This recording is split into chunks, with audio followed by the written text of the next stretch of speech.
This time on Auto Anatomy, the flooded Corvair is up and running with fuel injection, but it's already broken.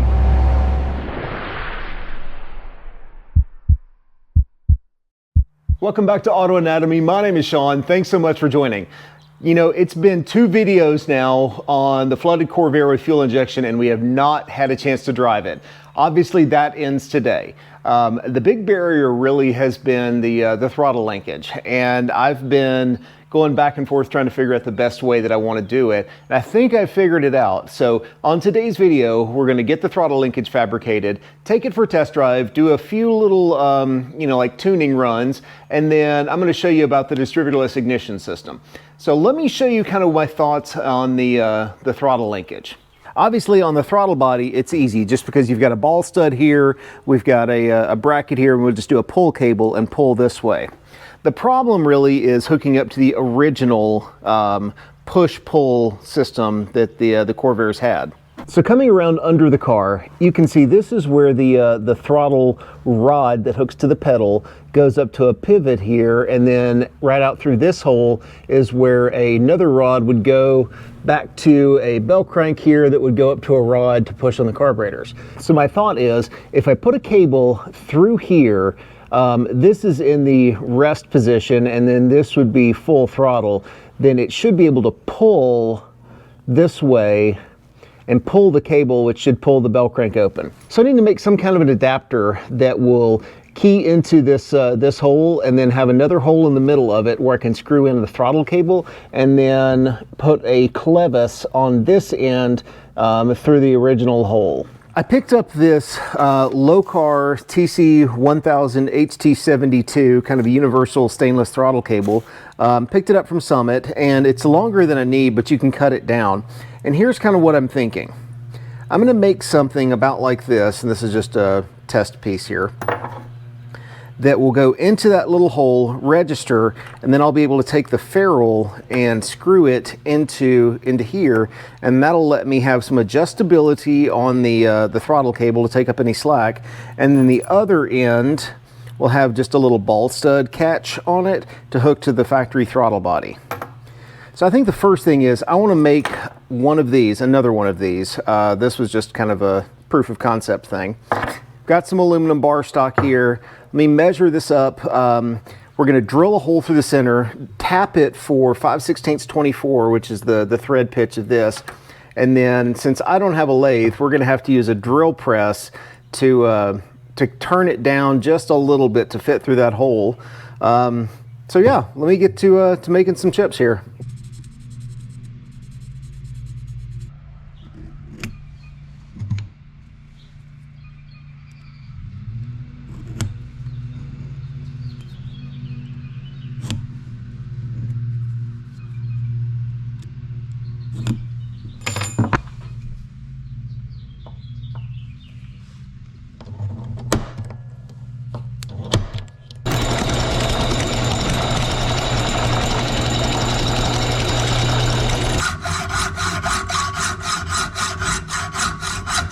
I got the piece chucked up here onto just a 5/16 bolt with a head cut off, and we're in the drill press.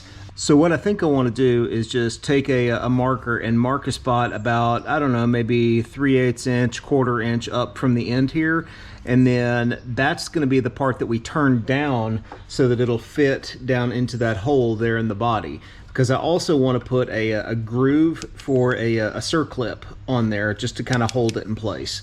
All right, let me get this spinning and then mark it, and we can start filing it down.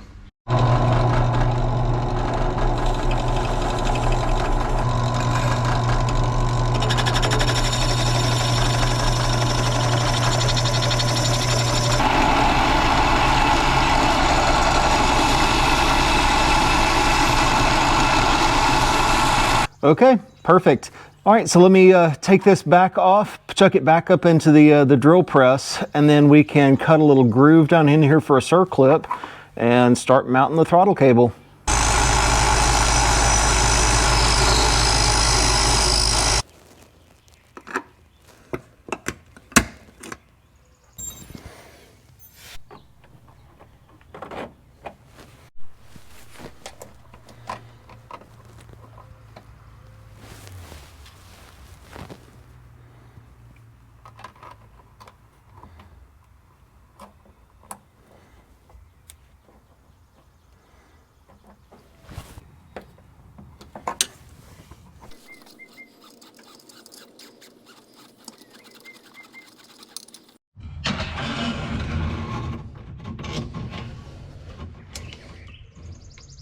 Now the factory bell crank is just not going to work with the throttle cable. The hole in it's just way too big, and frankly, you know, we're adding a bunch of friction by using a throttle cable, and this thing is just it's just bolted steel to the body. So I want to remake the entire bell crank assembly and add some bearings to it to knock out as much friction as we possibly can.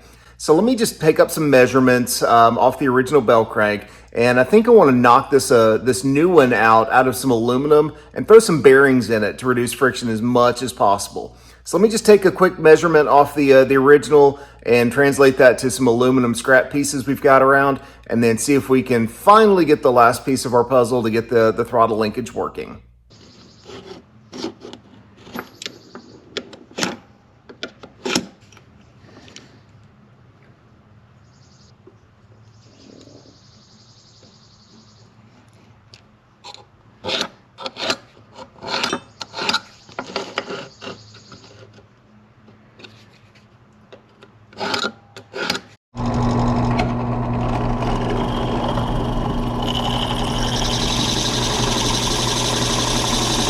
All right, so I got this marked out where I think it roughly needs to be. Let's go ahead and just cut this out, drill a couple of holes, and then we need to make a riser out of aluminum to equal this height, which is basically going to be the height of these two bearings put together. So we'll just mic this distance and make that that riser out of aluminum, get it welded together, and then hopefully the throttle linkage will be done.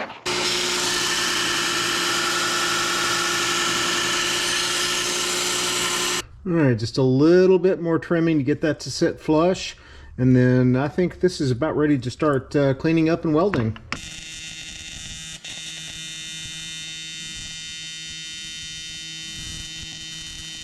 All right, so here's the finished product. Just need to clean it up a little bit, drop the bearings in just like so, and then this will bolt in from the bottom, and we will have a frictionless or relatively frictionless throttle linkage that hopefully will hook up so that we can actually go take it for a test drive. All right, went ahead and drilled this out to accompany a little brass bushing so that my new pivot can ride on it, just to, again, to reduce friction.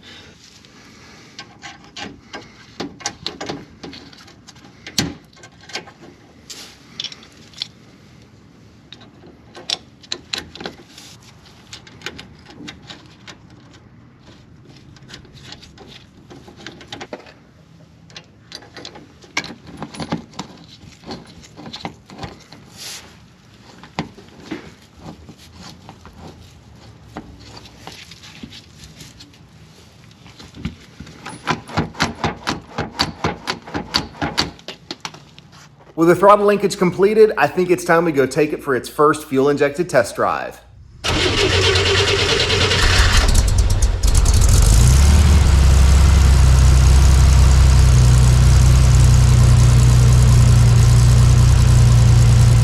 All right, I think we're ready to go take it for its first test drive with fuel injection. I've got my laptop next to me. We're gonna do just some very, very basic, like around town part throttle stuff.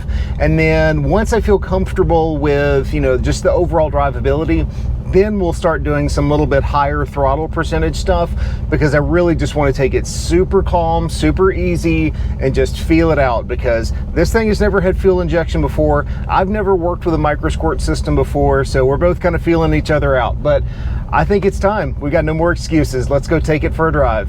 So first impressions, it is very, very responsive. The pedal, it doesn't take a whole lot of movement in order to really make a big difference in throttle.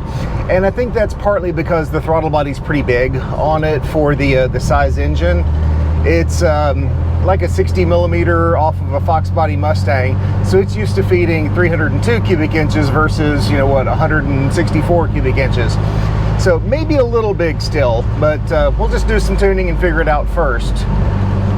I'm really impressed just with the part throttle drivability though. I mean, it is smooth. It is way smoother, guys, than the carburetors. There is absolutely no question this thing drives better with fuel injection, even just already, and it's barely even tuned. All right, I'm gonna go turn on the auto tune function of MicroSquirt. Just let it tweak the air fuel ratio a little bit, and then we'll see how it drives. I think it's gonna get better and better. All right, so we got data log running. I'm gonna do a quick like wide open throttle run, maybe first, second gears, and see how it does.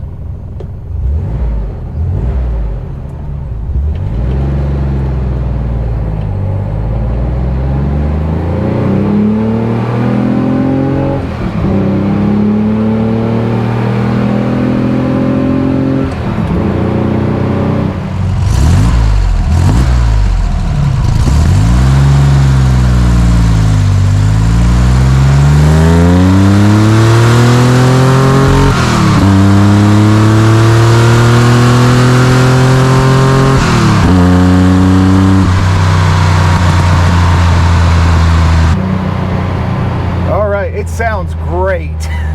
It really does sound good. Man, that's a lot of oil. I don't know if this is going to translate on camera, but there's just puddles of oil all over the engine. I think our PCV system that we designed may not be working well enough. All right, back to the drawing board. So I put a post on one of the Corvair forums about, my dilemma, and someone had a great idea.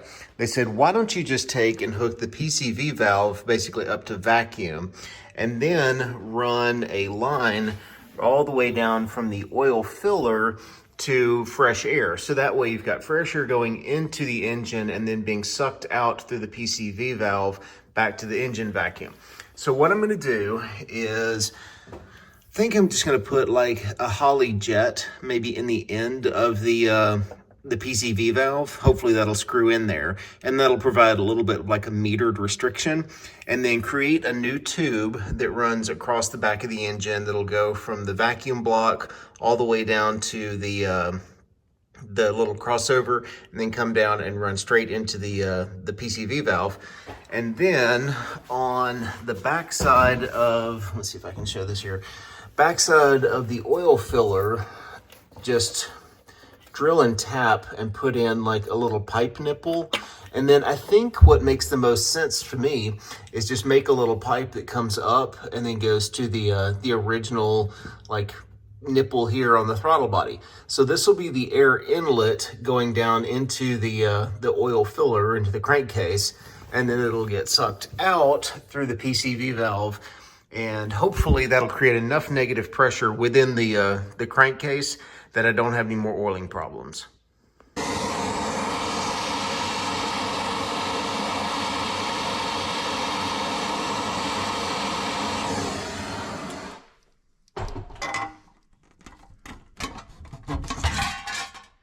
The other option that I could do is just weld this in. This is steel and it's going into steel. So that way I could put it exactly where I want it, just burn it in, cut the threads down a little bit so it doesn't stick out.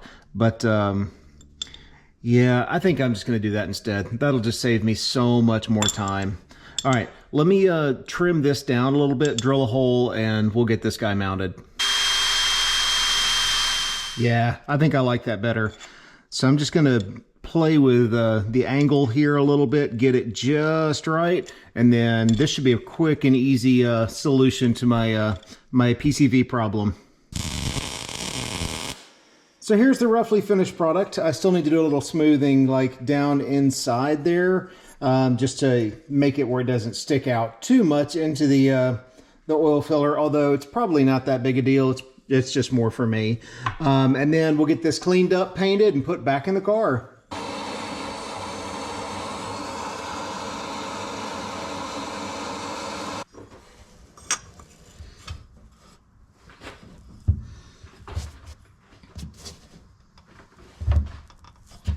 Well, that was a whole lot easier than I was expecting. I'd rather be lucky than good any day, because the Holley jet just screwed right into the end of the PCV valve.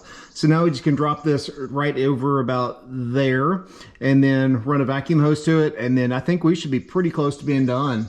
So here's the finished product. I went ahead and bent up a piece of 3/8 stainless just to run a hard line all the way down to the filler neck down there, and got a couple of clamps on there.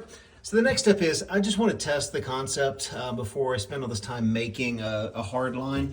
So let me just run a vacuum hose from the PCV valve over to a T up there to provide some negative pressure to the crankcase. And if we take it on a test drive and we get no oil, then I'll go ahead and make a new hard line to go kind of across the back of the engine up to the PCV valve. So it looks like the PCV valve fix has worked. I don't see any more oil coming out of the top of the engine. I hope that it hasn't blown out all of the O-rings on the pushrod tubes, because that's where all the oil was coming from. If it has, we already have a video on it, and I'll put a link up there.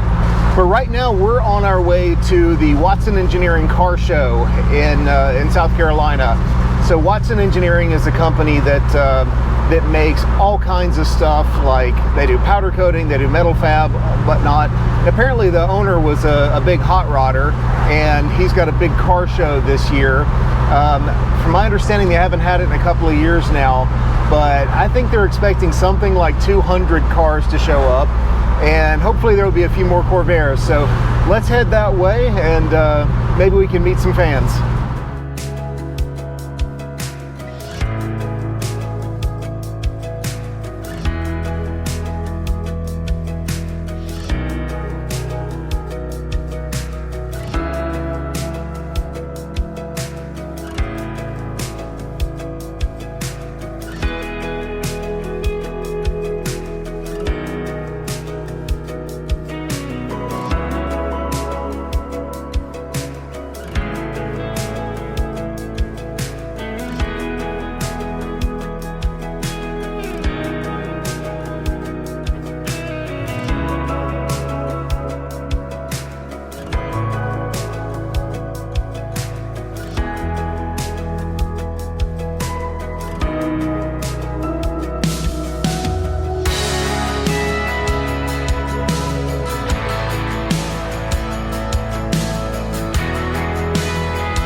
Well, the car show was pretty amazing. I got to meet a ton of people, see some really neat cars. I actually ran into a guy named Todd, who we actually bought the flooded Corvair from, and he's the one with the LS swapped DeLorean. He had an ASC McLaren Capri and some little JDM spec car that was really cool.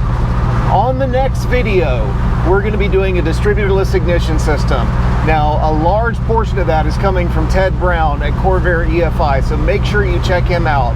But that's going to wrap up this video. Thank you so much for watching. Take care. God bless. We will see you soon.